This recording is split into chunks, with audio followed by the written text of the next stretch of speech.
Bab bagaimana membuka aurat pada ketika menunaikan hajat, yakni pada ketika membuang air.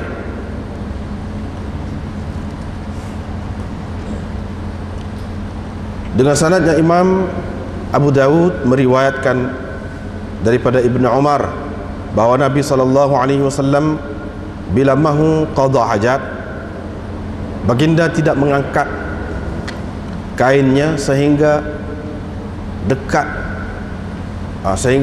dengan tanah, sehingga dekat dengan tanah, dekat dengan bumi. Abu Daud berkata hadis ini diriwayatkan oleh Abdul Salam bin Harb daripada A'mash daripada Anas bin Malik, dan ia adalah dhaif.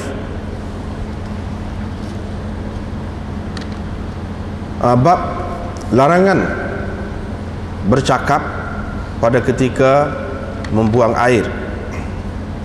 Dengan sanadnya Imam Abu Daud meriwayatkan daripada Abu Sa'id, katanya saya mendengar Rasulullah sallallahu alaihi wasallam bersabda, janganlah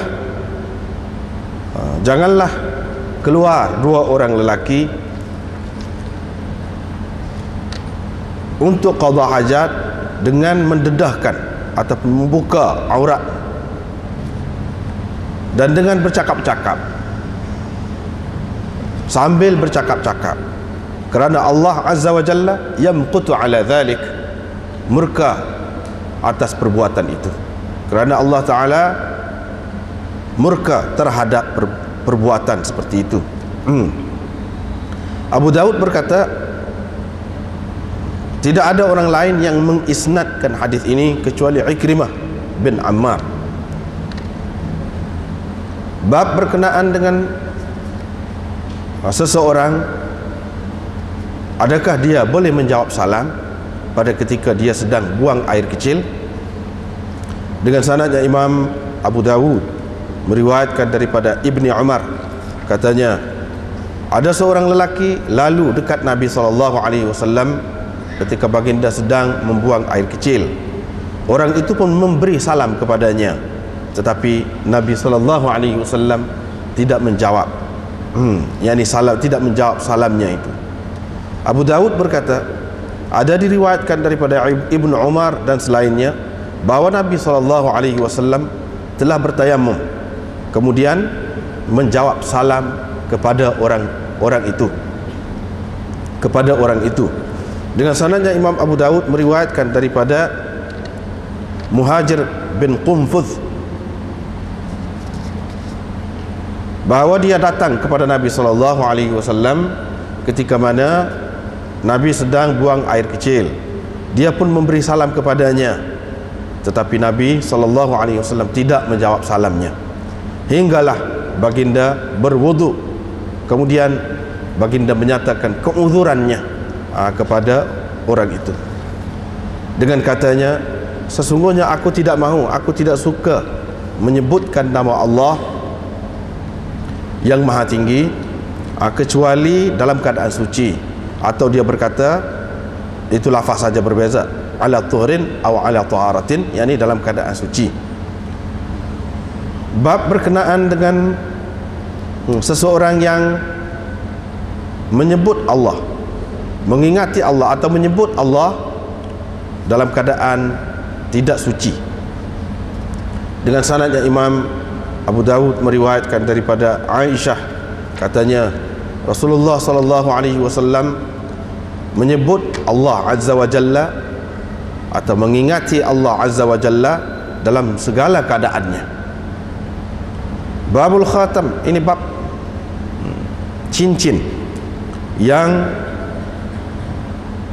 ada padanya sebutan Allah ataupun nama Allah. Bolehkah seseorang membawanya masuk ke dalam ataupun ke tempat buang air? Dengan sanadnya Imam Abu Dawud meriwayatkan daripada Anas, katanya Nabi SAW bila masuk ke tempat sunyi, ini untuk qada hajat, baginda meletakkan cincinnya, jadi dia buangkan cincinnya di luar, Qala Abu Daud mengatakan hadis ini adalah hadis munkar. Hadis ini hanya diketahui daripada Ibnu Jurayj, daripada Ziyad bin Sa'ad, daripada Zuhri, daripada Anas, bahawa Nabi SAW telah mengambil atau telah memakai cincin dari perak, kemudian dia membuangnya. Wal wahmu fihi, waham dalam hadis ini berlaku daripada Hammam, berpunca dari Hammam. Tidak ada yang meriwayatkannya selain daripada Hammam. Baiklah, kita tengok. Tengok pula.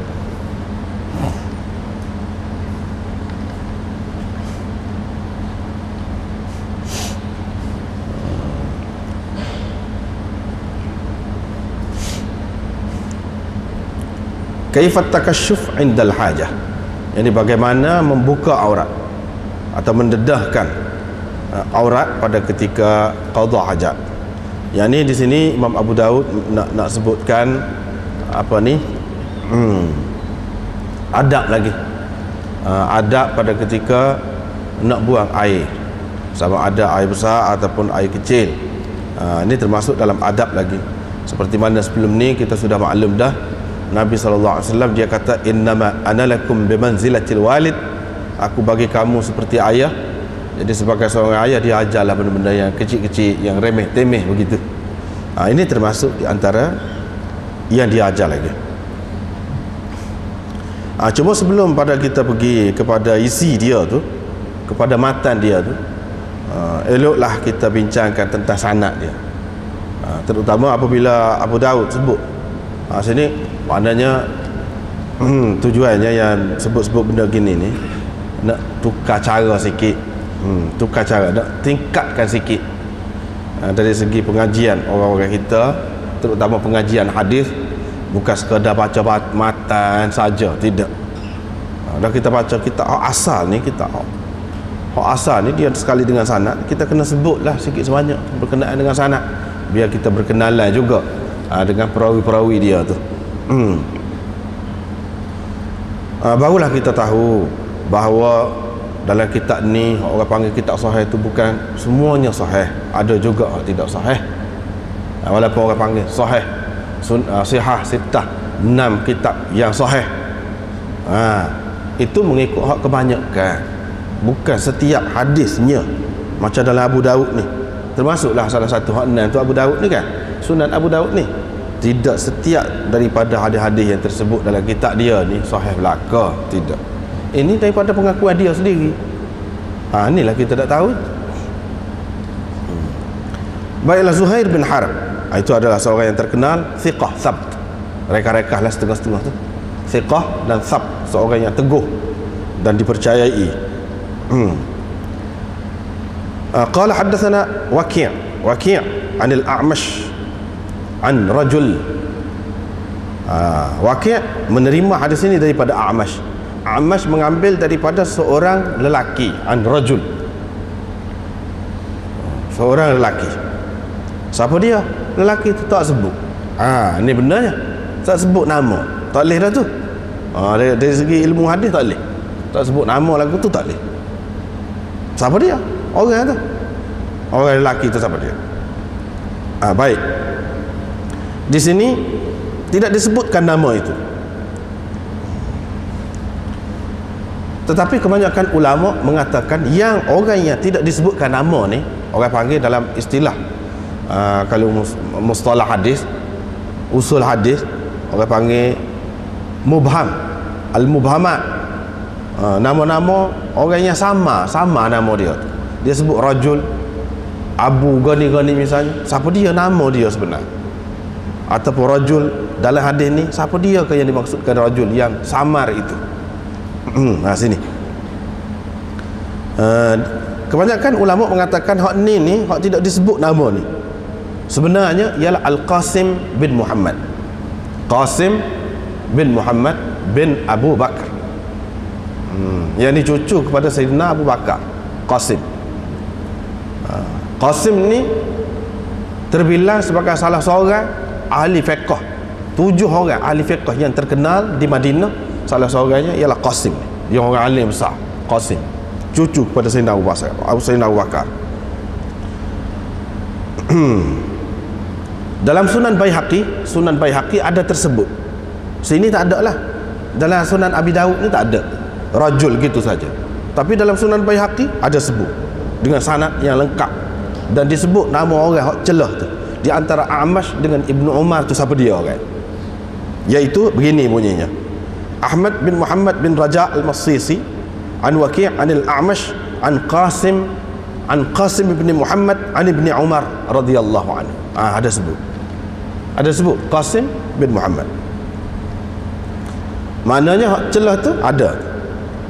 Hafiz Ibnu Hajar dalam Taqribut Tahdzib dan Tahdzibut Tahdzib, di dalam bab mubhamat, dia menyebutkan A'mash daripada rajul an Ibni Umar fi qada'il hajah. Dalam bab inilah, dalam bab qada' hajat ni, A'mash tu nama dia nya Sulaiman.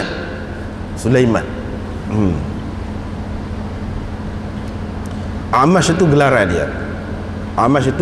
Pasal apa ni digelarkan A'mash? Pasal mata dia tu berair semua. Mata dia bermasalah lah mata dia. Digelarkan dengan A'mash. Namanya sebenarnya ialah Sulaiman bin Mihran. Itu nama dia. Jadi Ibnu Hajar kata Sulaiman A'mash meriwayatkan an rajul, daripada seorang lelaki, tidak disebut, daripada Ibnu Umar dalam bab qada hajat, iaitu la yarfa'u thawbahu hatta yadnuwa minal ard. Yani Nabi SAW tak angkat kainnya kecuali apabila dia dekat dengan tanah. Apabila dia nak duduk benar, barulah angkat. Qila, kata setengah ulama, dia tu ialah Qasim bin Muhammad. Itu kata Hafiz Ibn Hajar. Taqribut Tahzib dan Tahzibut Tahzib ni kitab rijal lah, kitab ilmu rijal. Tahzibut Tahzib tu besar, 12 jilid, semua cerita pasal perawi-perawi hadis. Taqribut Tahzib dia perekah tu, jadi 2 jilid. Jadi 2 jilid. Tetapi hak Taqribut Tahzib tu dia menekankan perawi-perawi yang dipertikaikan sahaja. Adapun dalam Tahzibut Tahzib tu perawi yang diterima pun ada juga. Dalam Sunan Sittah ni perawi-perawi sebanyak mana ada sebut dalam. Kita boleh tahu lah. Habis itu. Jangan disangka bahawa rajul di sini, yang samar di sini, ialah Ghiyath bin Ibrahim. Jangan disangka begitu. Kalau Ghiyath bin Ibrahim salah seorang yang dhaif.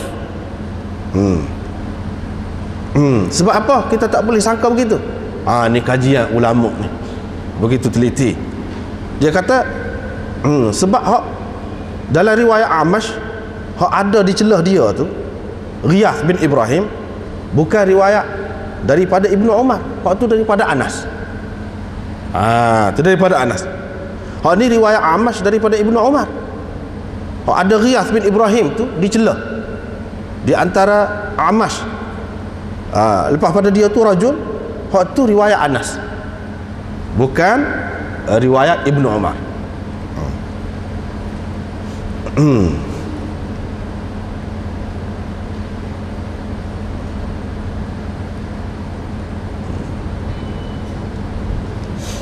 Lepas tu kita ambil hak ujung dulu. Saat ni ambil hak mula-mula sanad dia, lepas tu ambil hak ujung. Abu Daud berkata, qala Abu Daud. Ni dalam kitab Abu Daud, ni hak bermasalah. Ni hak kena perhati sini, seni dia duduk beza daripada orang lain, duduk sini. Bila dia kata qala Abu Daud tu, kena tak boleh ngatuk lah, tak boleh ngatuk, kena cerah mata. Sebab sini banyak orang keliru, bukan orang kecil-kecil keliru, orang besar-besar pun keliru. Dia kata hadis ini diriwayatkan oleh Abdus Salam bin Harb. Saat ni Imam Abu Daud ambil daripada Waqi', daripada A'mash. Ni hak kita dah baca saat ni. Ni dia kata ada juga hadis ini diriwayatkan oleh Abdus Salam bin Harb daripada A'mash, daripada Anas bin Malik, wa huwa dhaif, dan ia dhaif. Ia tu huwa tu balik ke siapa? Tu masalah. Huwa tu balik kepada Abdus Salam ke? Sebab A'mash tu tidak dhaif. Anas bin Malik maklum dah sahabat, Amash tu tidak dhaif, dalam Bukhari dalam gapo tu pun ada dia hanya. Abdus Salam bin Harb dia ni dhaif ke? Abu Daud kata wa huwa dhaif ni balik huwa dia balik ke dia ke balik ke gapo? Sini keliru. Sehingga hak keliru tu pengarang kitab Ghayatul Maqsud yang anda sebut baru ni, Ghayatul Maqsud ni syarah Abu Daud 30 jilid. Kemudian Aunul Ma'bud sebahagiannya ada, itu ringkasan daripada dia, anak murid dia ringkas. Asalnya Tok Guru tulis 30 jilid. Dalam tu dia kata wahwa ni balik kepada Abdus Salam. Abdus Salam tu dhaif mengikut Abu Daud. Dia kata begitu, dia mengikut Ibnul Qayyim dalam Tahdzibus Sunan. Tengok keliru dah ni. Ibnul Qayyim pun keliru. Ibnul Qayyim kata wahwa ni balik kepada Abdus Salam. Yani Imam Abu Daud kata dia ni Abdus Salam tu hak dhaif. Sedangkan orang lain kata tak. Pengarang hak ni Bazlul Majhud ni Maulana Khalil Ahmad Saranpuri belah-belah tahun mengajar Abu Daud ni. Nak tahu mengajar Abu Daud. Jadi dia kata bukan, puan ni tidak balik kepada Abdus Salam, balik kepada hadis ni ada juga diriwayatkan selain daripada Waqi' oleh Abdus Salam, tapi dia riwayat daripada Anas. Hak riwayat daripada Anas celah dia tu hak Ghiyath bin Ibrahim. Sebab apa jadi dhaif? Bukan kerana Abdus Salam. Abdus Salam ni orang kuat, tidak orang dhaif, tetapi kerana rajul hak dicelah di antara A'mash dengan Anas. Rajul di situ siapa dia? Iaitu Ghiyath bin Ibrahim. Ia disebutkan tadi. Hak riwayat daripada Anas dicelah di antara A'mash tu dengan Anas ialah Ghiyath bin Ibrahim. Hak ni rajul dicelah di antara Ibnu Umar dengan A'mash, bukan Ghiyath bin Ibrahim tu, tetapi Qasim bin Muhammad. Jadi maknanya di ayat sininya Imam Abu Daud nak rayak hak hadis hak riwayat Abdus Salam daripada Anas ni, ujung dia tu Anas, hak tu dhaif. Tetapi hak ni riwayat daripada A'mash daripada Ibnu Umar tidak dhaif. Tidak dhaif ni. Hak dhaifnya riwayat Abdus Salam daripada A'mash. Sebab apa? Sebab ada Ghiyath bin Ibrahim celah dia tu. Situ benar. Kalau kita kata wa huwa dhaif dia balik pada Abdus Salam, Abdus Salam ni dhaif. Tidak, dia tidak dhaif. Wahwa ni hadis hak kita baca ni, hadis hak kita baca. Asal lagi kemungkinan. Kalau kita kata hak ni Zuhair bin Harb qala haddatsana Waqi' anil A'mash an rajul an Ibni Umar, hak ni hak dhaif. Pasal apa dhaif? Pasal rajul tu tidak jelas. Ada kemungkinan juga. Itu kemungkinan yang ketiga. Rajul tu tidak jelas. Kalau Hafiz Ibn Hajar kata, dia tidak kata memang dia tu dengan yakin adalah Qasim bin Muhammad. Dia tidak kata, dia kata qila. Setengah ulama kata dia ni Qasim bin Muhammad. Setengah ulama kata. Setengah ulama, maknanya qila ni kalau dalam kitab-kitab dia menunjukkan dhaif, tidak kuat mana lah, tidak kuat mana. Kalau riwayat sebut dengan orang panggil sirah tamrid dengan bina majhul lagu ni sirah tamrid, jadi dia memberi makna dhaif, tidak kuat mana. Hak kata dia ni Qasim bin Muhammad. Jadi setengah-setengah ulama mengatakan dia ni hadis ni wahwa ni balik kepada hadis yang kita baca, sanad yang sekali dengan sanad yang kita baca ni lah. Hak ni hak dhaif. Pasal apa dhaif? Pasal rajul tu tidak jelas siapa. Tetapi tak kena juga. Kalau kata lagu tu tak kena. Abu Daud bukannya orang main-main, bukan calon-calon orang. Hadis hak dia hari ni Zuhair bin Harb semua, hak ni tidak dhaif. Hak ni tidak dhaif. Tak mungkin kita kata tu. Walaupun rajul itu mubham. Sebab apa? Melalui sanad yang lain macam tadi dalam Baihaqi ada sebut dengan jelas Qasim bin Muhammad. Bukan qila dah, memang jelas hak tu Qasim bin Muhammad. Bila sudah jelas hak tadi hak duduk sakok je situ rajul tu siapa dia? Bila sudah jelas tak ada timbul masalah dah orang lain molek belaka. Bermakna hadis ini tidak dhaif. Sahih. Hadis ini sahih. Ni benarnya. Lepas tu kalau tengok dalam setengah-setengah kitab mungkin ada dalam mungkin bahagian daripada kita ni ada sekali dengan takhrij hadis dia. Dia kata dhaif. Tak kena, dia terpengaruh. Sebab tu kata Abu Daud, qala Abu Daud ni kena faham molek tu. Kena faham molek. Dia kata qala Abu Daud rawahu Abdus Salam, riwayat Abdus Salam daripada Amash, daripada Anas. Hak tu hak dhaif. Pasal apa? Pasal Riyah bin Ibrahim ada. Riyah bin Ibrahim itu bahkan bukan setakat dhaif. Setengah-setengah ulama mengatakan dia ni kadzab pun ada. Kadzub, pendusta besar. Kalau lagu tu boleh naik ke peringkat maudhu' tu. Kerana dia ada dia seorang tu. Tetapi hak riwayat Anas ni, Amash daripada Anas ni. Bukan riwayat Amash daripada Ibnu Umar tu. Hak tu jelas tidak dhaif hak tu. Ni benda yang kita kena perhati berkenaan dengan hadis-hadis ni.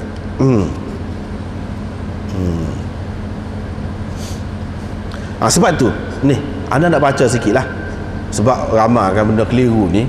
Lepas tu dalam setengah-setengah kitab tu ada mungkin ada takhrij hadis tu dia kata dhaif. Lepas tu Ibnu Qayyim kata dhaif. Maknanya wahwa dia balik kepada Abdus Salam. Abdus Salam ni dhaif. Tidak dhaif Abdus Salam. Dia cuba kita tengok sini dalam Badlul Majhud. Hak ni hak lebih kemah.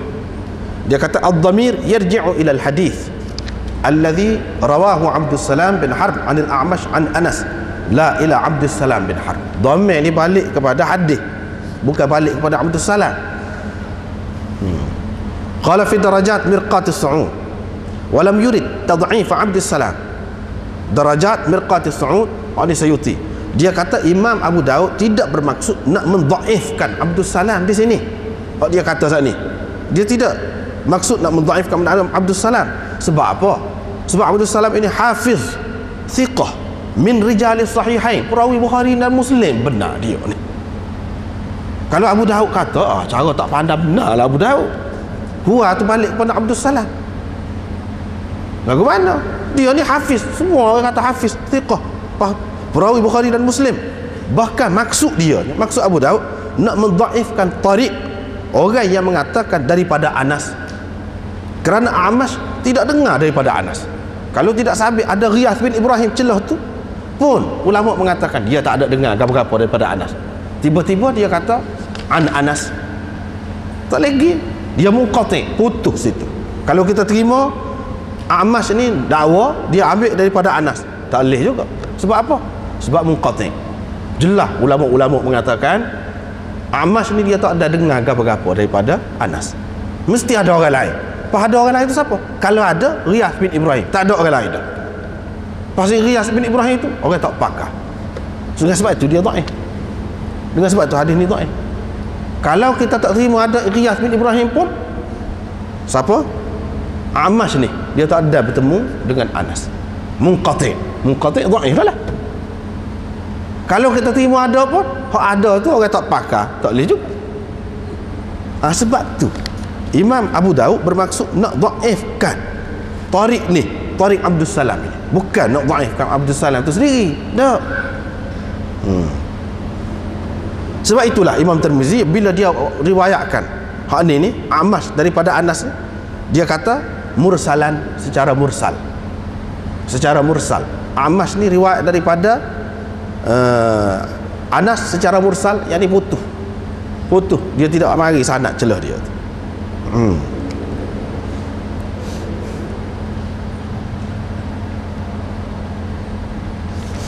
Abdus Salam panjanglah kalau nak bincang pula kan. Rasanya tak perlu lah. Abdus Salam itu ada dua pula. Abdus Salam bin Harb, adik-beradik Zuhair bin Harb. Ni sanad kita baca ni kah? Kau mana? Dak, orang lain. Abdus Salam bin Harb juga, tapi orang lain, bukan adik-beradik dia. Orang lain. Pula panjanglah. Jadi rasanya tak perlulah sampai ke situ. Di sini dalam Badlul Majhud ni dia habislah.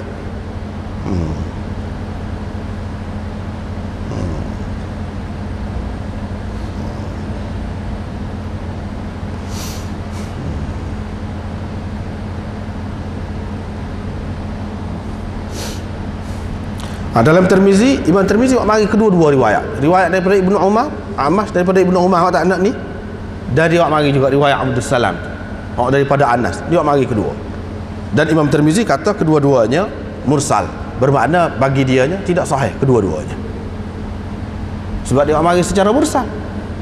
Tak sebut tu rajul tu siapa dia. Jadi tidak sahih lah. Mengikut dia dalam sanad dia tu tidak sahih. Bukan bermakna di sini tidak sahih. Sini ada sebut rajul tu celah tu di antara Amash dengan Ibnu Umar. Cuma masalahnya rajul tu siapa? Mubham tak jadi masalah. Mubham kalau kita tengok kitab rijal, hak mubham dalam bab ni, siapa dia hak mubham? Hak sama dalam bab ni, nama gapo sebenarnya? Boleh selesai masalah. Hak mubham dalam bab ni, ulama faham lah kau. Dalam bab ni ada berapa orang hak mubham? Hak sama, tak jelas. Kita akan jumpa sana. Bila kita tahu, kita boleh hukum. Boleh katalah sahih, kau dhaif, kau lagu mana kau? Gitu. Baiklah. Habislah situ. Ini menunjukkan bahawa pada ketika qada hajat itu sebaik-baiknya cara yang Nabi sallallahu alaihi wasallam tunjuk ni, kita jangan dedahkan aurat selalu, terutamanya di tempat lapar. Kita kena bila-bila duduk tu akad sikit-sikit, bila rapat tu baru akad habis. Tidak kata duduk cacai lagi akad dah. Tidak lagu tu caranya. Tapi kalau duduk dalam bilik air yang tertutup, tidak, ini masalah lain. Ini masalah lain. Ini masalah kalau di tanah lapang. Kalau di tanah lapang, tujuan apa buat gitu? Supaya nak menutup diri kita lah, untuk tasatur orang panggil. Kenapa kalau Nabi sallallahu alaihi wasallam akad kokoh tu? Untuk tasatur, supaya ketika perlu sangat je kita ni dedahkan aurat. Kalau tidak, kita tidak. Itu tujuannya. Nak ajar hak tu. Lepas tu kalau dalam bilik air tak ada timbul masalah dengan orang lain. Jadi kalau kita buka dulu lagi pun, ketika duduk cacat buka pun tak apa tu, tak termasuk dalam hak ni. Begitu juga dalam hadis-hadis disebutkan bahawa Nabi sallallahu alaihi wasallam bila dia pergi buang air, dia tutup kepala. Itu pun dengan maksud tasatur juga. Setengah-setengah orang yang tidak faham, dia pergi kara kursi, dia kata sebab apa dia masuk apa ni dalam bilik air ataupun pergi padai kau apa tutup kepala tu, dia kata takutnya lesek najis tu, kau syaitan. Dia kata lagu tu, itu tak ada asal tu, tak ada asal. Nabi SAW tutup kepala tadi dengan maksud tasatur, supaya orang tak nampak. Kalau sekali tak tengok tu, dah tutup dulu, tak nampak tu kan. Jadi benda-benda yang memalukan begitu, sepatutnya kita dalam keadaan yang paling tertutup setakat mana yang boleh. Tapi setengah orang, oleh kerana dia tak faham tadi, dia nak masuk jamban, tadi tak pakai piah, dia ambil piah tu atas kepala. Itu tak ada asal. Tak ada asal, kerana dia takut lesen atas kepala. Sebab itu Nabi SAW tutup kepala tu dengan maksud lain. Sebab saat ni lah, sebab dia nak buai, saat ni dia angkat sikit-sikit, apabila dekat baru dia angkat. Itu dengan maksud tasatur, nak menutup diri daripada pandangan orang, tak molek nampak pemandangan tu, tak molek. Begitu juga kalau pakai tudung, kalau sekali orang lalu kita boleh tudung, tak nampak, tak nampak. Sebaik-baiknya begitu. Kalau dalam jamban tak ada maksud pas tudung piah dalam jamban, aku dia tutup untuk siapa? Kalau untuk syaitan, kepala saja kau ni boleh lomba, tubuh boleh lomba kalau nak kira. Boleh tahan tutup lagu tu. Tidak, tak ada maksud tu. Dia silap faham lah, silap faham. Pas apa kita baca dah sebelum pada ni. Kalau kita terima hadis, walaupun hadis tu dhaif dalam Tirmizi tu, bila kita baca Allahumma inni a'udzubika tu, syaitan pun tak nampak. Dan dia tak nampak, dia nak comor mana kepala kita, ke tubuh kita. Tak nampak lah nak comor mana. Tak ada dah lah kalau kita terima tu pula. Tak ada ruang dah lah untuk dia nak comor tubuh kita, dia tak nampak kita. Kalau kita terima tu, dah tu kita boleh pakai. Mudah-mudahan begitu sungguh. Cuma tak boleh iktikad lah. Oleh pegang kubah kemin dalam hadis, memang syaitan tak nampak sengoti. Tak boleh lah lagu tu, pasal hadis tu setara mana. Itu penting mengaji hadis tu, baru kita letakkan hadis tu pada tempat yang sepatutnya. Dalam bab ni tak boleh nak buat pegangan gitu, bukan hadis dhaif. Hadis dhaif. Tapi kita boleh lah untuk kelebihan. Mudah-mudahan sungguh lagu tu, mudah-mudahan dengan harapan begitulah. Baiklah. Bab larangan. Karahiyah tu dengan makna tidak suka, tidak elok, tak kenal. Maksudnya larangan lah asal dia. Larangan daripada, sebab dalam hadis ni Nabi SAW larang. Hasil daripada larangan itulah dia tubik makna karahiyah tu. Setengah-setengah orang kata karahiyah ni makruh selalu. Tak kena, anda tak setuju terjemah karahiyah ni makruh selalu. Sebab setengah-setengah tempat karahiyah ni dalam istilah kitab-kitab dulu, dia tidak khusus dengan makruh. Karahiyah ni dengan makna haram pun boleh jadi. larangan lah. Kalau kita terima larangan, boleh jadi larangan itu memberi makna haram, boleh jadi memberi makna makruh, boleh jadi. Tapi kalau kita terjemah makruh selalu oleh kerana perkataan karahiyah tu, banyak tempat kita tidak akan kena. Semua ulama kata situ dengan makna haram. Lepas tu karahiyah apa makna? Tak lagi dah. Sebab tu dari segi terjemah molek kita kata larangan berbual-bual, bercakap-cakap pada ketika membuang air. Dan larangan itu membawa kepada makna makruh di sini atau haram. Tengok keadaan lah tu. Tengok keadaan. Waktu kita tentukan kemudian. Baiklah, hadis ini diriwayatkan oleh Ubaidullah bin Umar bin Maisarah.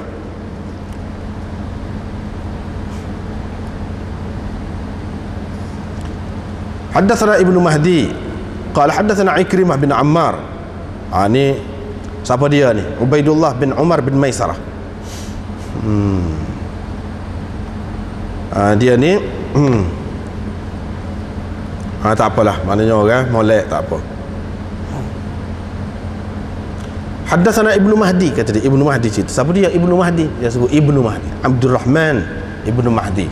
Ni orang besar ni, orang besar benar ni. Orang besar benar ni. Bin Hassan Al-Ambari, Abu Sa'id Al-Basri. Dia ni thiqah, thab, Al-Hafiz, Al-Imam, Al-Alam. Berapa tu lafaz ta'dil tu, berapa diberikan kepada dia. Bukan thiqah saja, tak. Bukan saduq, tak. Patah. Thiqah, thab, teguh, kemah, orang kemah. Hafiz, imam. Imam lah. Alam, tokoh. Hatta qala Syafi'i, sehingga Imam Syafi'i mengatakan, la a'rifu lahu naziran fid dunya. Saya tidak pernah tengok orang seumpamanya, tak ada tandingan dalam dunia ni. Setakat yang saya jumpa tak ada nak boleh banding orang seperti dia, tak ada. Tu tinggi tu. Tinggi.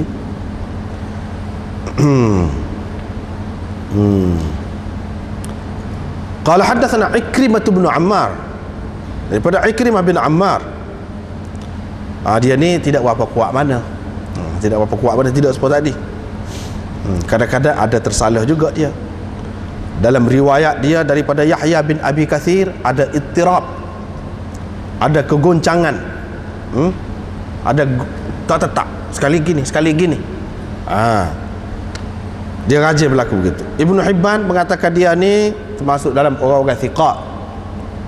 Daraqutni juga mengatakan dia ni thiqah, boleh dipercayai lah, boleh dipegang lah. Begitu juga Ya'qub bin Syaibah Ijli dan Ibnu Ma'in katakan dia thiqah.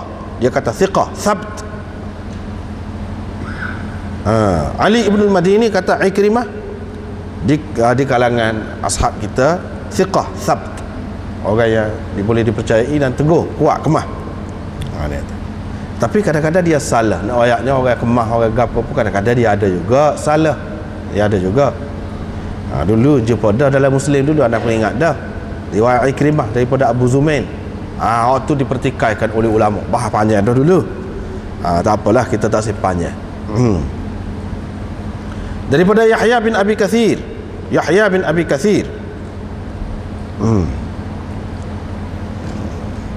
thiqah thab juga, tetapi dia ni yudallis wa yursil. Dia selalu melakukan tadlis, dia susuk puca, dan dia selalu meriwayatkan secara munqati'. Orang atas dia tak ambil tu, orang atas lagi dia tak ada jumpa dengan orang tu pun, dia ambil daripada orang tu. Dalam Mizanul I'tidal, Yahya bin Sa'id Al-Qattan berkata, ni orang nombor satu kalau dalam jarh dan ta'dil, nombor satu. Walaupun agak keras sikit pun, tapi dia memang orang semua percaya, akui dia. Tapi keras sikit lah dia. Orang lain beres belakang, luluh belakang, dia payah nak luluh, dia payah. Dia kata mursalat Yahya bin Kathir shibhur rih. Ada hadis mursal yang diriwayatkan oleh Yahya bin Kathir ini serupa angin, tak boleh nak pegang. Kalau angin tak boleh nak pegang. Kena beringat buat dia tu. Kalau dia ni riwayat secara irsal, riwayat mursalat dia tu tak boleh nak pegang.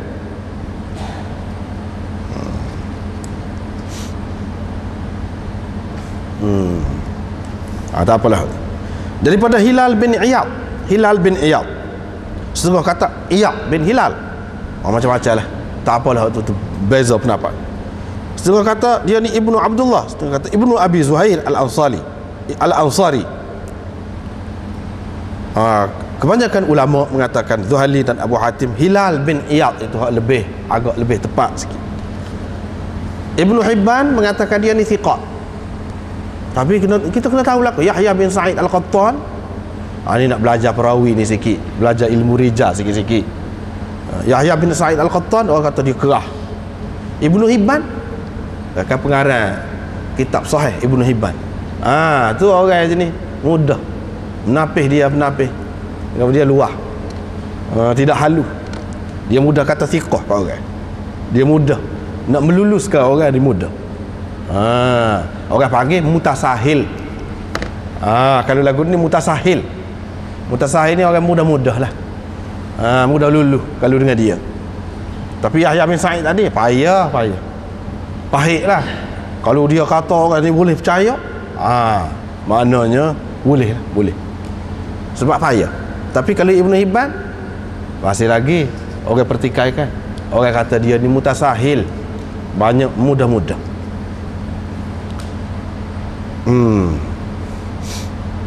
Hafiz Ibnu Hajar dalam Taqribut Tahdzib kata majhul, tak diketahui dia ni siapa sebenarnya. Hilal bin Iyad siapa sebenarnya? Majhul, orang yang tidak diketahui siapa dia sebenarnya. Pula lepas tu tak ada orang lain pula hak riwayat daripada dia ni selain daripada Yahya bin Abi Kathir. Hak tadi Yahya bin Sa'id Al-Qattan kata serupa dengan angin tu mursalat dia. Tak ada orang lain riwayat daripada dia ni Hilal bin Iyad ni selain daripada Yahya bin Kathir, Abi Kathir tadi ni ya. Lepas tu dia kata haddatsani Abu Sa'id Al-Khudri. Tak apalah.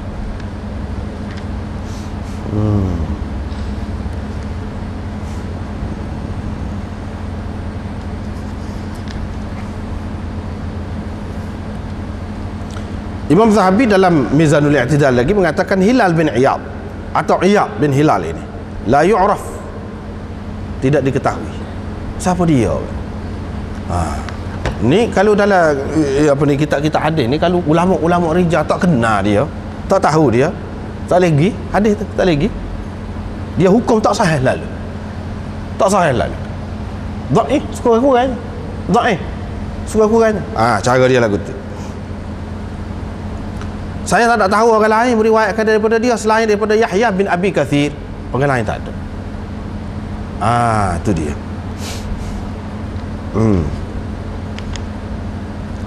Baiklah. Sekarang ni kita tengok hadis ni. Kita tengok hadis ni.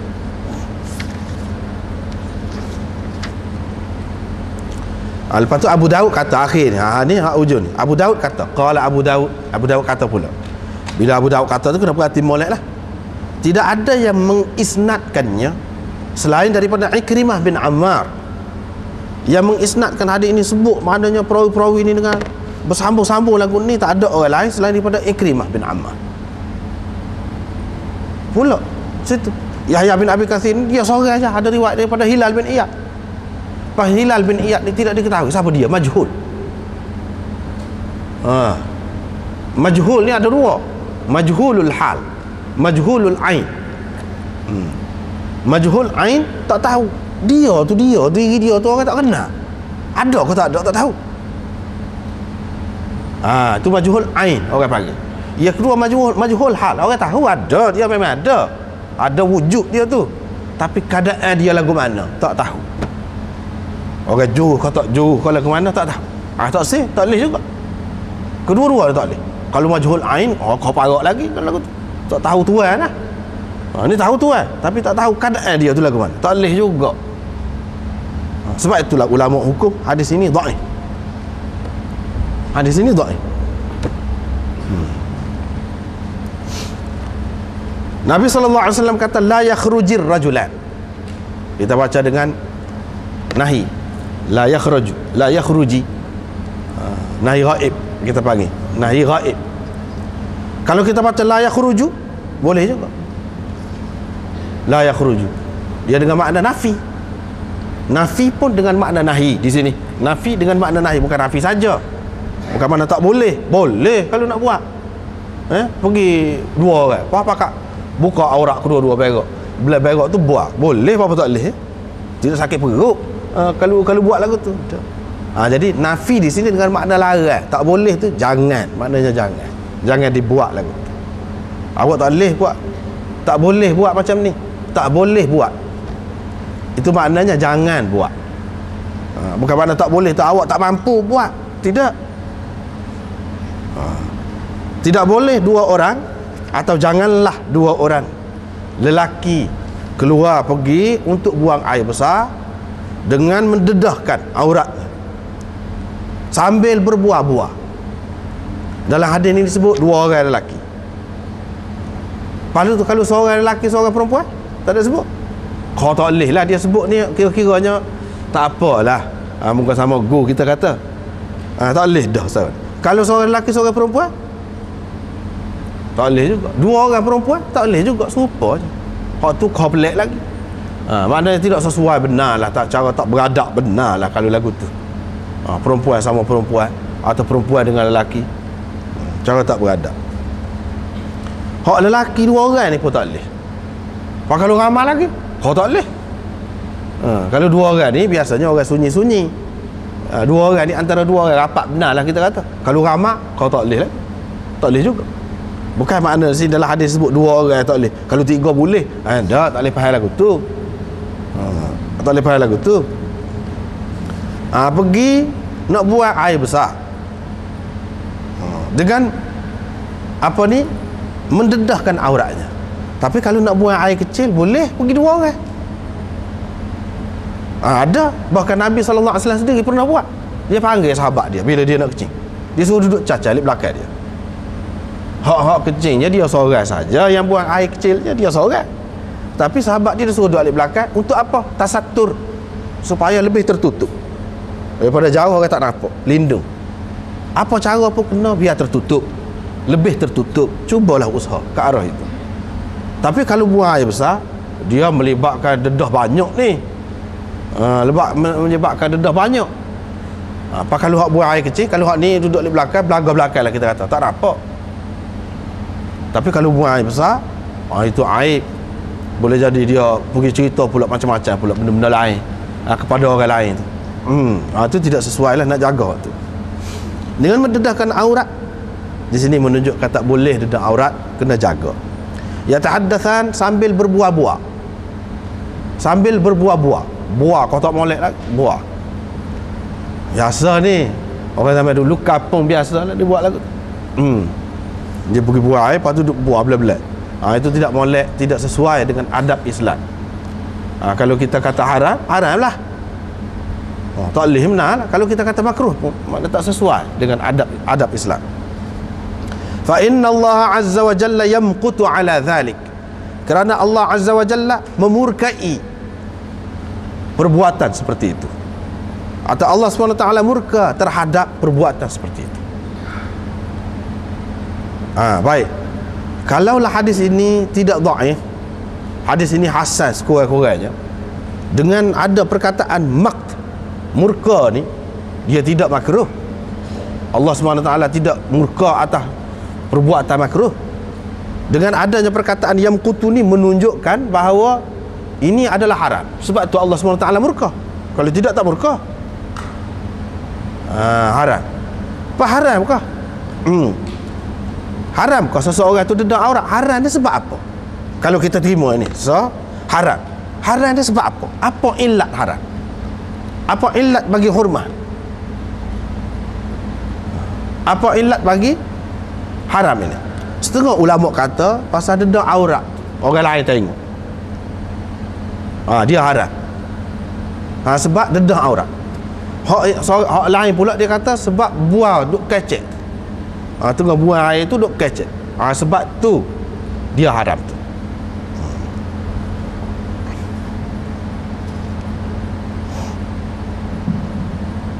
Sedangkan maknanya ulama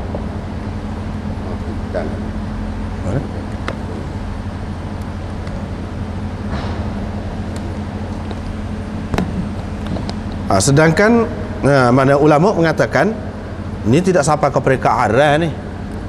Kalau seseorang tu duduk tengah buang air, dia bercakap, dia bercakap, tidak sampai ke peringkat haram, makruh saja. Lepas tu kalau dedah aurat, apa tak tengok? Masing-masing tak tengok. Dedah aurat, masing-masing tak tengok. Apa tak boleh? Mana tidak jelas lagi. Tidak jelas lagi di sini. Kalau kita kata kerana dedah aurat, lepas tu dia tidak sebut waktu saling tengok kau, tak sebut, semata-mata dedah aurat. Jadi kebanyakan ulama mengatakan tidak haram, makruh. Kalau makruh, apa Allah SWT murka? Sini lagi duduk. Kalau dalam matan, illat dia, illat bagi hadis ini tidak sahih. Illat apa ni? Hadis ini tidak sahih tadi sebab apa ni, sanad tadi. Hak ni dalam matan ni dia kata yamqutu, Allah SWT murka. Sedangkan ijma' ulama, mengikut Syaukani, ijma' ulama mengatakan tidak sapa haram, tidak sapa haram, cuma makruh. Ada sebut perkataan yamqutu dalam hadis ini, ni dia ada illat, ada illat. Kalau tidak akan berlaku ijma' terhadap perkara yang seumpama ini, tidak akan berlaku ijma' bahawa dia makruh saja. Tetapi ini satu pendapat. Hak yang lebih jelasnya kita kata, kalau hak ulama kata makruh tu kalau satu-satu dedah aurat saja, lepas tu duduk sekali, tak mesti tengok, hak tu makruhnya. Ataupun buah-buah saja pada ketika duduk buah air, buah-buah, lepas tu masing-masing tak nampak, duduk buah saja, hak tu makruhnya. Tapi kalau berkumpul dua-dua ni kalau berkumpul, itu dia bukan makruh, haram. Haram ni atas kedua-dua tu, bukan salah satu. Bukan salah satu dedah aurat ke ataupun bercakap-cakap tu, tidak. Tetapi kerana ada kedua-dua ni, kerana ada kedua-dua ni, ini kalau kita terima hadis ini boleh dijadikan hujah lah. Tapi kalau sudah diterima bahawa sanad dia tu tidak kuat, tak ada jadi masalah. Tak boleh nak buat pegangan lah dengan ini, tak boleh lah.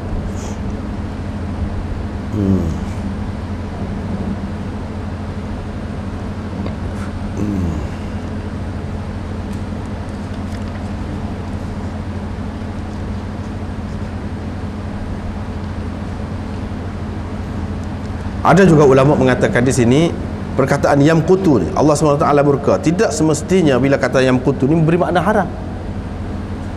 Tak mesti. Sebab ada dalam hadis abghadul halal ila Allah at-talaq.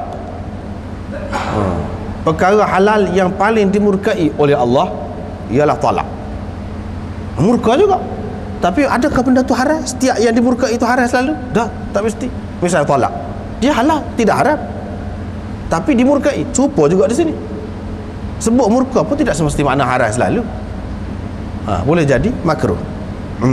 Tetapi jelaslah, kalau dua-dua sekali bercampur, lepas tu tengok pula, saling duduk tengok, memang hak tu haram, hak tu tak boleh, haram. Kalau tidak sabit hadis ni pun sabit hadis lain lah. Tengok aurat orang tanpa sebab, haram, tak boleh. Lepas pada tu kerana telanjang kah jadi Allah SWT murka? Kalau kerana telanjang saja, dah.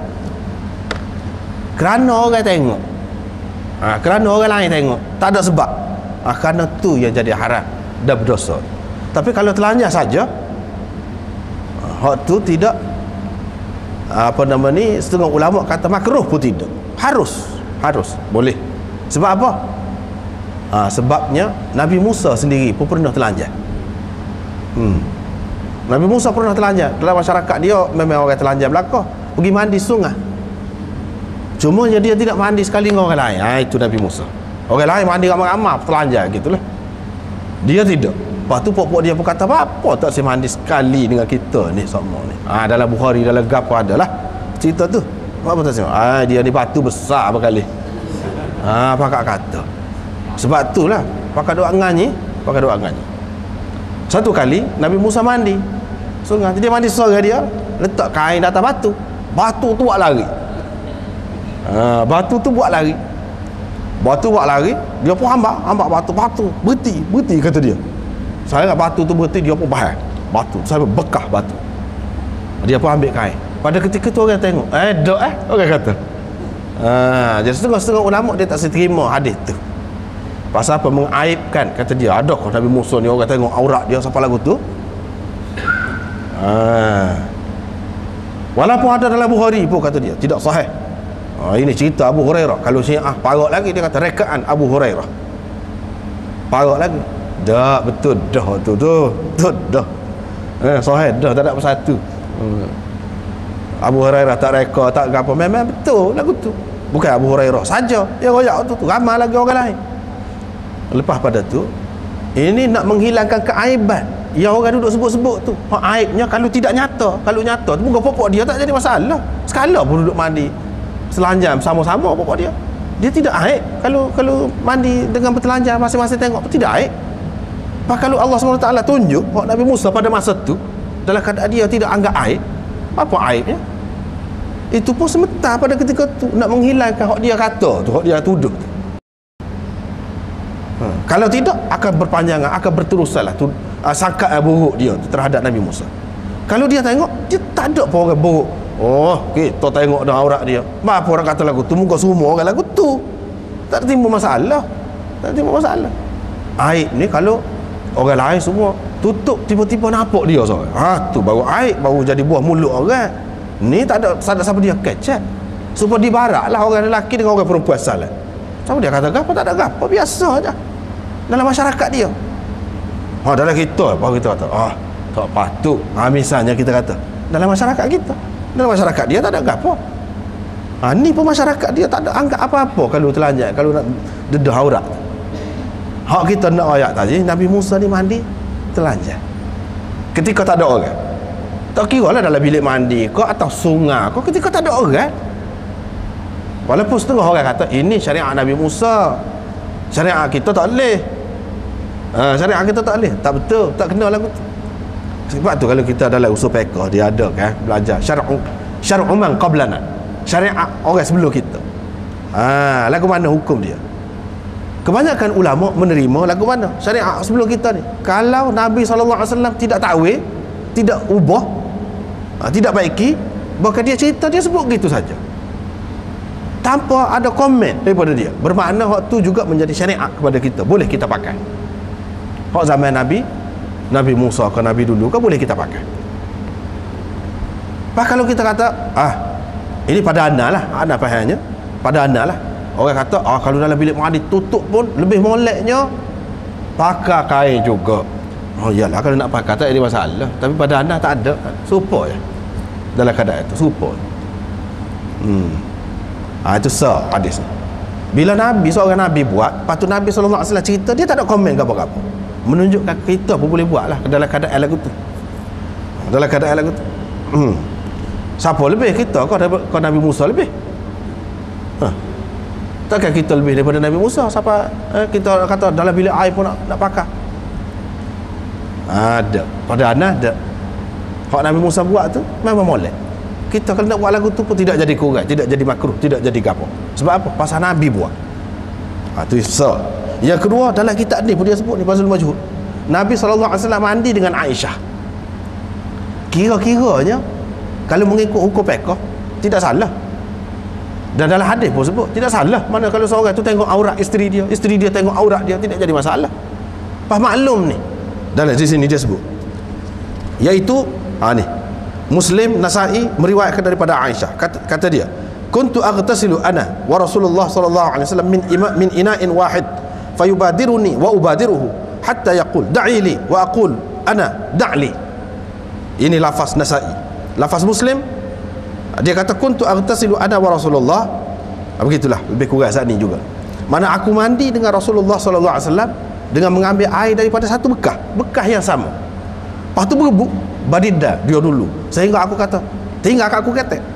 Dia pun kata tinggal aku ketek. Tinggal aku ketek. Air yang dia guna ni sebanyak mana? 12 cupak saja. Tu kalau kita tengok dalam hadis-hadis, tengok 12 cupok. Pada 12 cupok ni, kalau pakai ini pandangan ulama disebutkan di sini. Dia kata kalau kedua-duanya pakai kain pula, meresap tu masuk dalam kain dia tu banyak mana air. Boleh jadi ada kemungkinan mereka tidak cara mana dari segi aurat ni. Sehingga kalau dedah telanjang pun tak apa. Atau kalau kita kata tutup pun tutup tu tidaklah kata banyak sangat gitu. Tidak tutup banyak sangat. Boleh jadi. Boleh jadi berlaku. Apabila boleh jadi, dan di sini tengah-tengah terdedah aurat lagi kita kata. Lepas tu duduk buah-buah lagi, boleh tu. Boleh tu. Sebab itu hadis ini dia kata tak boleh pakai. Hadis ni. Cuma dia bezanya dia duduk buang air besar. Tidak mandi. Lepas tu ni orang lain. Tu beza. Hak ni dengan isteri. Dengan isteri tak apa. Kok mana-mana pun dia nak ayatnya ketika dengan isteri, suami isteri lah kita. Dedah aurat tak apa. Begitu juga buah-buah tengah dalam keadaan terdedah aurat gitu, bukan dalam semua keadaan tak boleh, dalam keadaan berok seperti tadi tak boleh. Lepas tu orang lain pula. Lepas tu kalau tak ada masalah, kalau ada orang nak jatuh parik, kau nak gapo kau, ada kita boleh kecek. Tu ketika tu semua ulama kata lagu tu. Kita duduk tengah buang air, lepas tu orang ada masalah apa-apa. Orang buta kau nak jatuh, kita boleh royak ke dia kecek, tak apa. Di sinilah dia kata mengikut zahirnya an yakuna fi hadhihi al-halah alla yakuna fi hadhihi al-halah alaihi mathiyab. Tak ada kain, tak ada pakaian atas mereka berdua pada ketika mandi ni. Sebabnya kalau ada kain tidak memadai air sebanyak tu. Ini pandangan ulama. Tidak memadai air sebanyak tu, akan diisap oleh kain tu. Kalau kita terimalah, kalau kita andaikan oleh kerana Nabi SAW ni seorang yang sangat pemalu, kita katalah kedua-duanya ni bertutuplah, pakai kain lah kita kata, bertutup dalam keadaan ini. Tetapi kemungkinan mereka mendedahkan aurat hatta telanjang sekalipun mungkin. Pasal apa? Dia suami isteri. Apa salahnya? Tetap ada kemungkinan itu. Bila kemungkinan itu ada, kita nak kata dalam keadaan telanjang ni tak boleh kecek apa haram. Tak boleh. Tak boleh. Tak boleh. Sebab itulah ulama perhati kepada semua ni, dia kata makruh paling tinggi.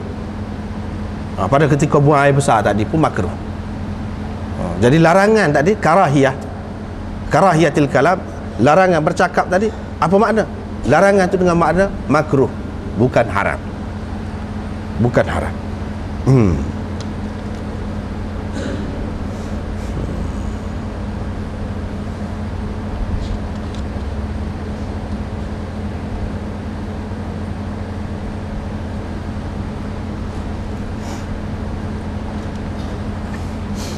Tapi kalau nak pakai tu boleh pakai lah, tak ada masalah. Cuma ni nak ayat masalah. Nak ayat masalah. Kalau nak pakai juga, pakai lah. Tak apa tu. Dalam bilik air pun nak pakai, tak apa. Tapi kalau tak pakai pun ada jalan, ada alasannya. Tak boleh kita berdalil dengan hadis ni. Sebab ni cerita lain, cerita orang luar ni, orang ajnabi. Cerita orang ajnabi.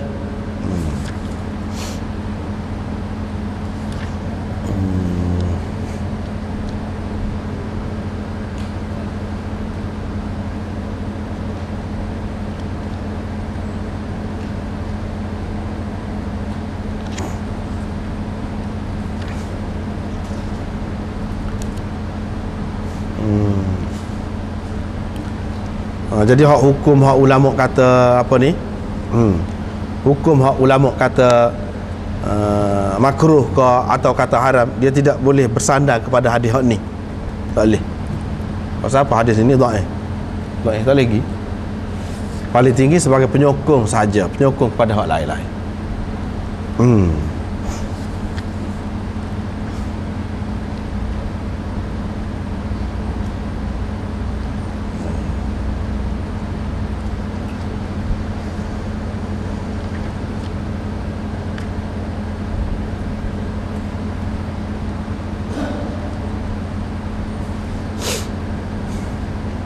Babur rajul yaruddu salam wa huwa yabul.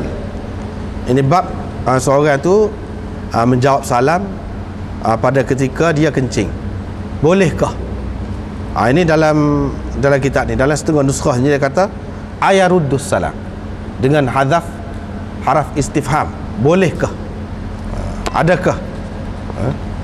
Adakah? Boleh seseorang itu jawab salam pada ketika dia kencing?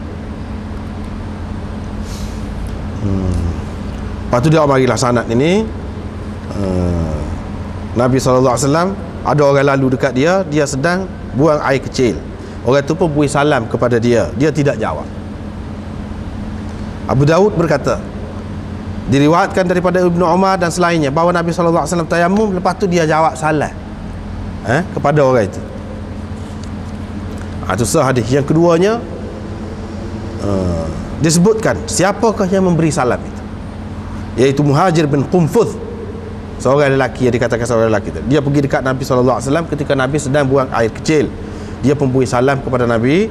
Nabi pun jawab kepada dia, tidak jawab, sehingga ambil air semaya. Lepas tu dia pun nyatakan keuzuran dia, alasan apa dia tidak jawab tadi. Faqala inni karihtu, saya tidak mahu menyebut Allah Ta'ala kecuali dalam keadaan suci. Kita tengok dulu sini. Hak mula-mula ni Imam Abu Daud buat mari, perawi dia yang Uthman dan Abu Bakar, dua beradik. Dua beradik Ibna Abi Syaibah. Siapa dia Uthman? Uthman ni perawi Bukhari juga ni. Abu Bakar Ibnu Abi Syaibah, pengarang Musannaf Ibnu Abi Syaibah. Hak tu pun perawi Bukhari dan Muslim juga, dan lain-lain lagi lah. Tetapi dua beradik ni Abu Bakar tu lebih kuat, lebih kemah. Abu Bakar diterima baik. Tapi Uthman, ada setengah-setengah ulama pertikai dia. Sebab tu Abu Daud sebut kedua lalu. Sebut kedua lalu. Kalau sebut seorang lah, makan lagu mana pula? Apa masalahnya? Dia ni tak ingat Quran, molek dia ni. Nak ayatnya orang besar-besar pun ada kalanya tak ingat Quran, molek. Sini baik kita baca dalam ni dia sebut. Dia ni dikatakan thiqah dan hafiz. Hafiz ke dia? Hafiz hadis, tidak hafiz Quran. Rawa anhu al-Bukhari Muslim. Bukhari Muslim ada. Imam Ahmad membantah beberapa hadis dia, tak saya terima. Imam Ahmad kata ini mungkar hadis dia ni. Dia ni baca salah Quran. Hafiz Ibn Hajar dalam Tahzib Tahzib kata, dalam kitab Tashif, dia ambil daripada Daraqutni, Uthman bin Abi Syaibah baca dalam kitab tafsir, ketika meriwayatkan hadis-hadis dalam kitab tafsir ni, falamma jahazahum bijahazihim ja'ala as-safinata fi rahli akhi. Dia baca lagu tu, kata ja'ala siqayata, dia kata ja'ala as-safinata, perahu pula je bubuh dalam apa nama ni, bekah adik-beradik Nabi Yusuf tu. Tengok dia baca salah. Uthman baca lagu tu.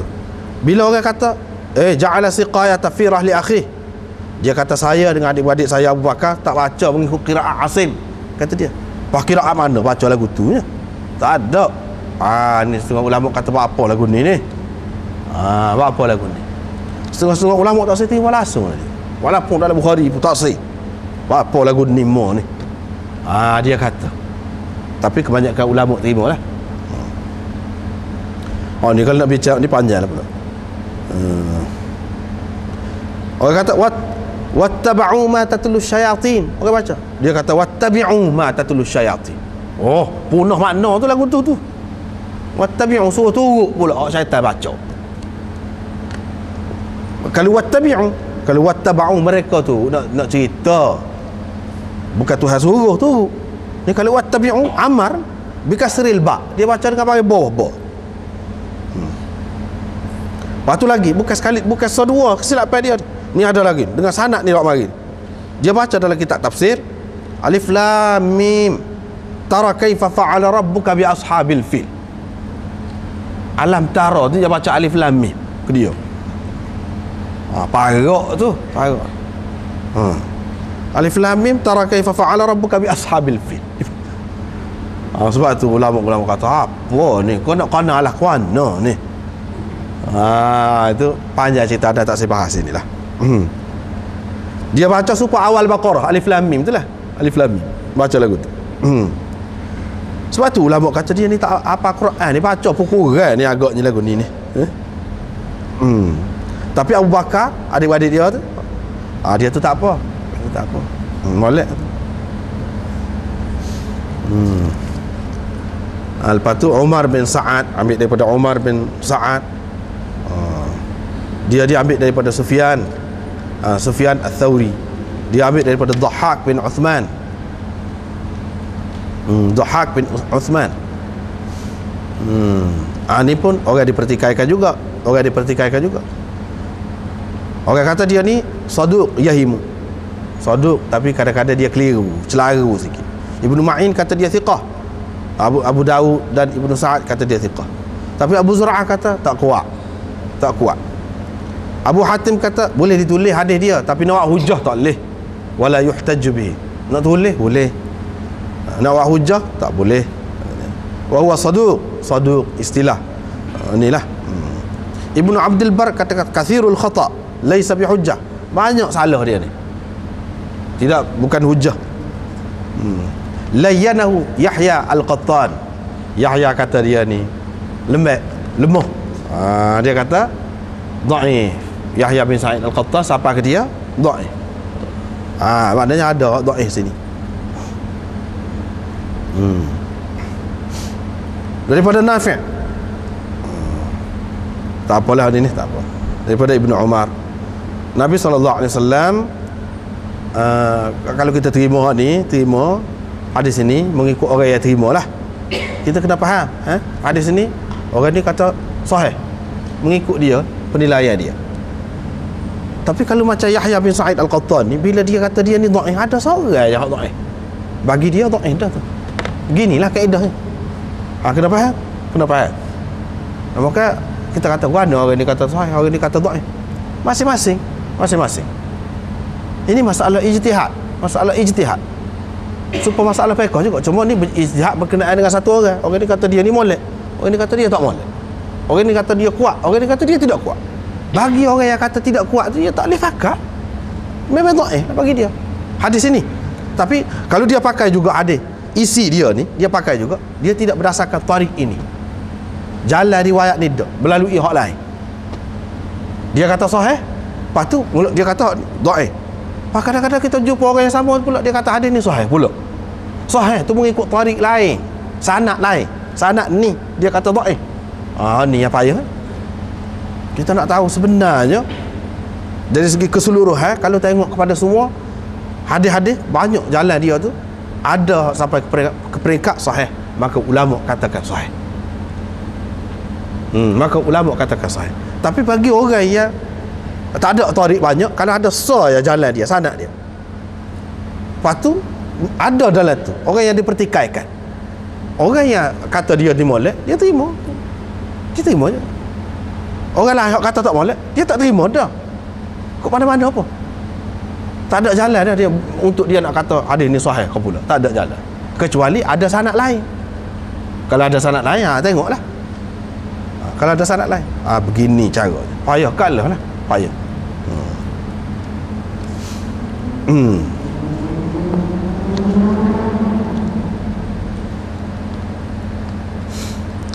Setengah-setengah ulama dia buat keputusan, dia tengok mengikut ijtihad dia pula. Hak ni orang ni kata molek, orang ni kata tak molek, mana lebih ramai? Lepas tu hak mana hak kata tak molek ni, hak kerah-kerah belakang ke hak setara mana? Hak sederhana katalah ke mana? Hak sederhana. Kalau hak sederhana ramai kata molek, kita terima dia. Ini pun ijtihad juga. Masalah ijtihad belakang. Sebab apa? Manusia tidak mengetahui hati manusia, hakikat seseorang tidak tahu. Setakat yang mengikut maklumat yang sampai kepada dia royak gitu. Kita tidak tahu hakikat dia. Allah SWT saja yang tahu. Lepas tu ulama-ulama ada pakar tak boleh jawab ke apa salah ke apa ni. Mak ni tak boleh jawab salah. Pada ketika sedang buang air tu, kalau kita terima tu, dia tidak berdasarkan sanad ni, sanad lain, sanad lain. Ada lagi banyak lagi. Boleh juga pakai. Boleh. Jadi Nabi SAW sedang kecil, orang beri salam dia tak jawab. Hak solat gitu pun lagu tu juga. Sebab itulah Abu Daud kata hadis ini diriwayatkan daripada Ibnu Umar dan selainnya. Ramai lagi ni. Ni riwayat daripada Ibnu Umar, riwayat daripada Ibnu Umar dan selainnya. Ramai lagi orang lain. Pasangan ni pun banyak lagi hak lain. Lepas pada tu Nabi SAW tayamum. Lepas pada tayamum dia pun jawab, Waalaikumsalam. Dia kata kepada orang tu. Bapa yang tak jawab salam ni? Sebab apabila jawab salam bermakna menyebut nama Allah. Dalam hadis hak lagi dia kata, sebab apa saya tak jawab salam kau tu? Dia bagi alasan. Sebab saya tak suka nak sebut Allah, nama Allah, salah satu nama Allahnya iaitu As-Salam, dalam keadaan tidak suci. Haram kau? Tidak. Hak mana hak lebih molek? Pada ketika buang air kecil tu memanglah hak tu tak boleh. Tapi selepas tu, apa yang Nabi SAW lepas pada buang air kecil tadi, dia tidak jawab selalu, dia tayamum dulu. Sebab apa? Sebab dia nak ambil hak lebih afdal. Hak lebih afdal. Hak lebih afdal. Lepas tu kita kata, kita katalah, macam mana pula dengan hadis hak Nabi SAW bila keluar daripada jamban dia kata ghufranak. Lepas tu dia doa gini macam-macam doa tu. Macam mana? Sebut nama Allah juga gitu. Sebut nama Allah juga situ. Lagu mana? Pula.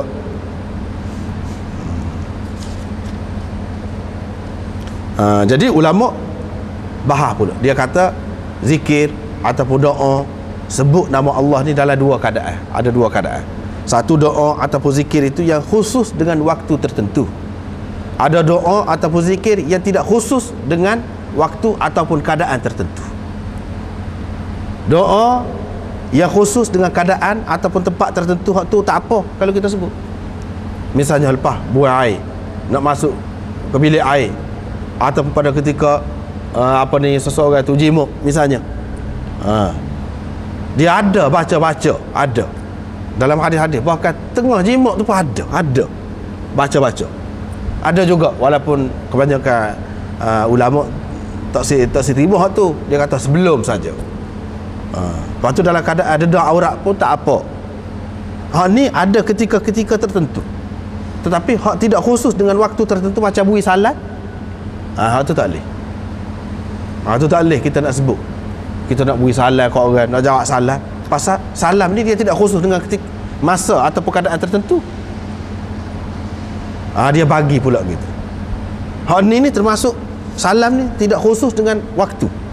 Tak usah duk bui lah pada masa tu, pada masa lain pun boleh. Dan kalau tak jawab pun tak apa. Sebab apa?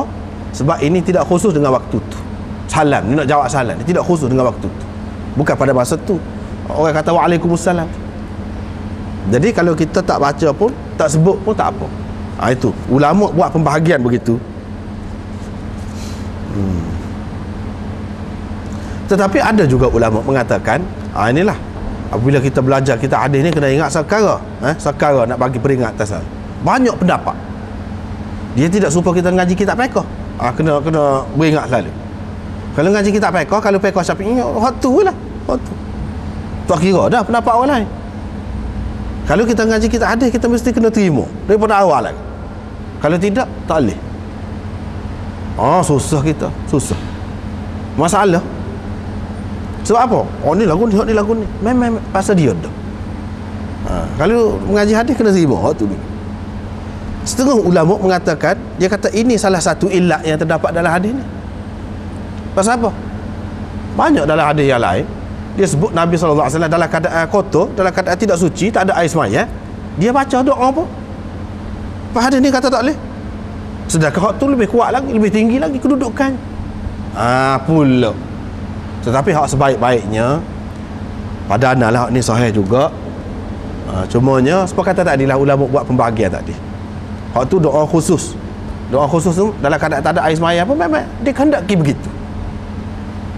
Tak mesti ada air sembahyang. Tapi kalau hak seperti ni yang tidak khusus dengan waktu tertentu, seelok-eloknya ada air sembahyang, hak afdalnya. Tapi kalau dia ni jawab salat juga, Bukan ketika buang air tu, selepas tu tak ada air sembahyang lagi. Boleh, harus. Harus. Tidak kata haram, tidak haram. Boleh. Terutama kalau kita ni berasa orang tu takut terkilan dia, kecil hati dia. Dia tak faham.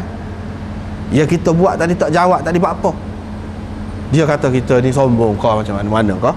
Maka lebih baiklah kita cepat-cepat jawab salah dia untuk menghilangkan kekeliruan dia. Ataupun lakukan seperti yang Nabi SAW buat, iaitu tayamum. Kalau nak ambil air sembahyang takut lambat dan orang tugi, tayamum untuk nak jawab salah. Tayamum untuk nak jawab salah. Ini satu cara yang Nabi SAW tunjukkan kepada kita. Apa ni? Dia takut orang tu serah hati. Dan dia rayak. Kalau benda-benda yang mengelirukan, kita kena rayak ke orang. Apa yang kita buat lagu tu? Yang ni tak saya sebut nama Allah SWT dalam keadaan tidak suci. Tak boleh kau, haram kau? Tidak. Cuma Nabi SAW dia ambil hak lebih afdal dan nak ajar kepada kita hak lebih moleknya begini. Kalau doa-doa yang tidak khusus tadi, doa-doa yang tidak khusus tadi.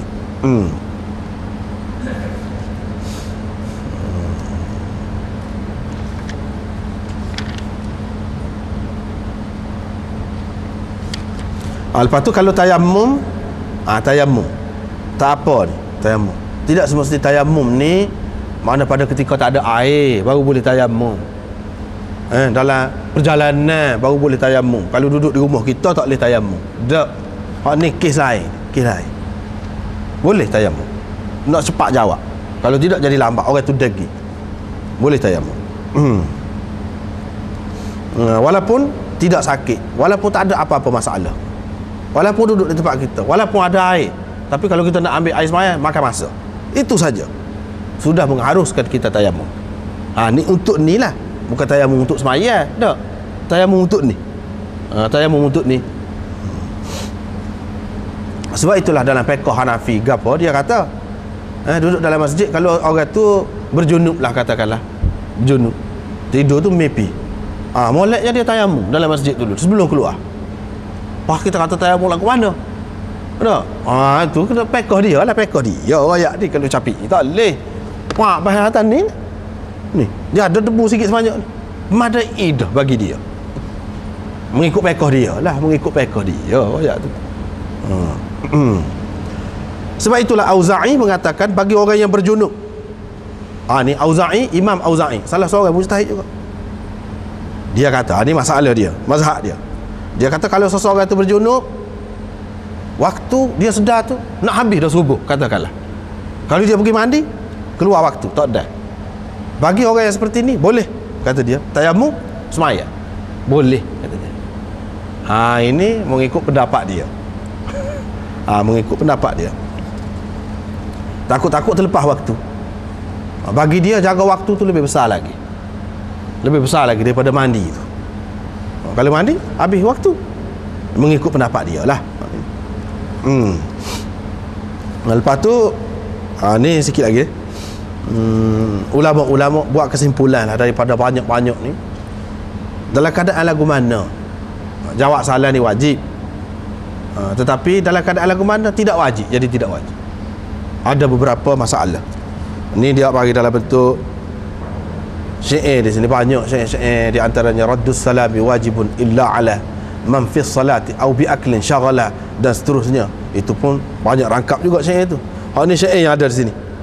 Salamuka makruhun ala man satasma'u wa man ba'dama ubdi yusannu wa yushra'u musallin wa talin dhakirun wa muhaddithun khatibun wa man yusghi ilaihim wa yasma'u mukarriru fiqhin jalisun liqada'ihi, dan seterusnya. Panjanglah.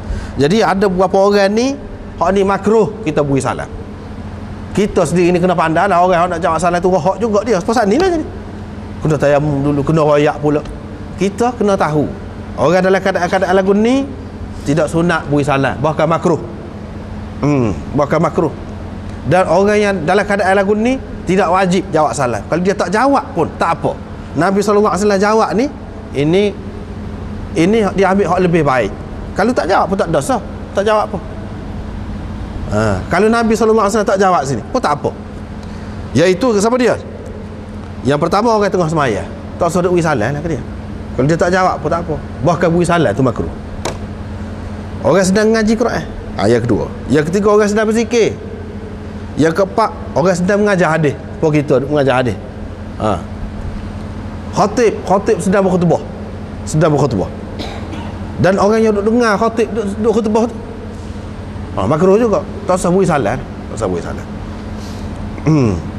Dan mukarrir fiqh, orang yang sedang bincang masalah fiqh, ngaji fiqh, duk bincang masalah fiqh, makruh juga beri salam. Tak usah beri salam.